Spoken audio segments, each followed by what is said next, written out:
Betty Richart at the Michigan Golf Hall of Fame dinner. Betty, you've been involved in golf for a long time, and you are also a Hall of Fame inductee yourself. When did that occur? That occurred in 2001, and it's such a privilege to hold it again back here at Indianwood, because Stan Aldrich has been such a promoter of the game and started the Hall of Fame with Ken Janke, who is being initiated tonight. That's fabulous. And now I know you have been involved in golf not only as a player, but you've been involved with the USGA, you've been involved with GAM, and you continue to be involved. Can you tell me a little bit about your time with the United States Golf Association? Well, it started in 1974, and after officiating at about 85 championships, I finally realized that it was time for me to get out, and they insisted I had to try and run the women's organization before I left. So that was where I was before I have retired. Now, as a player, we've talked a little bit about the fact that your induction to the Hall of Fame was not because of your playing ability, but you were a fantastic golfer, as I recall.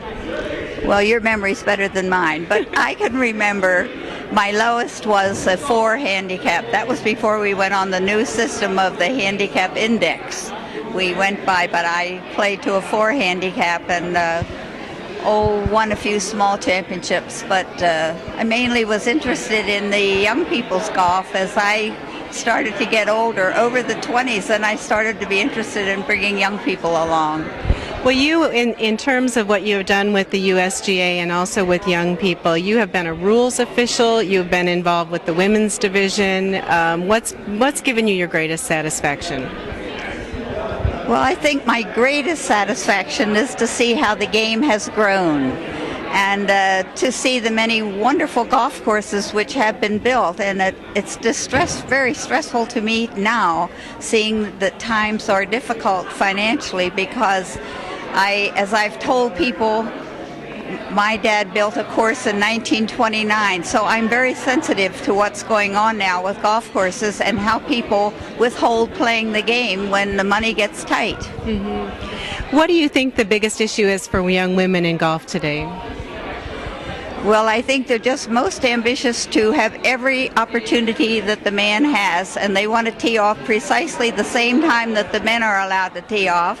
And that is so contrary to the way I was raised, because in the early years, a career was not as most important in a woman's life, so that she made way for the men on the hours when they worked, and she played on the hours they couldn't play. But now they all want to play the same hours the men do. Mm-hmm. And they should, right?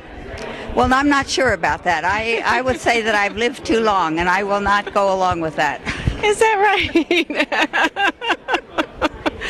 Betty, I want to just, you said this, you're happy to be back here at Indianwood, and you've spent, I believe we had some great women's tournaments out here. You spent a fair amount of time out here. It's a special course to you. It is such a special course, and we had the Women's Open in 1989 when I was chairman of the Women's Committee, and it was very exciting because several names were very prominent to me that have remained in my heart, and that one is Ken Janke, who is being indoctrinated tonight, and the other is Dick Light, who soon after he really was so helpful in running the 89 Open, he became ill. And so he wouldn't be here tonight, but he was a very special man for all of the women who played here. Well, I'm so happy to be talking with you today. You are a very special woman in my life. Betty Richart. Thank you. Thank you, Susan. It's a pleasure to be here and to have you witness this wonderful event tonight. It's going to be very exciting. I agree. Thank you so much. Betty Richart.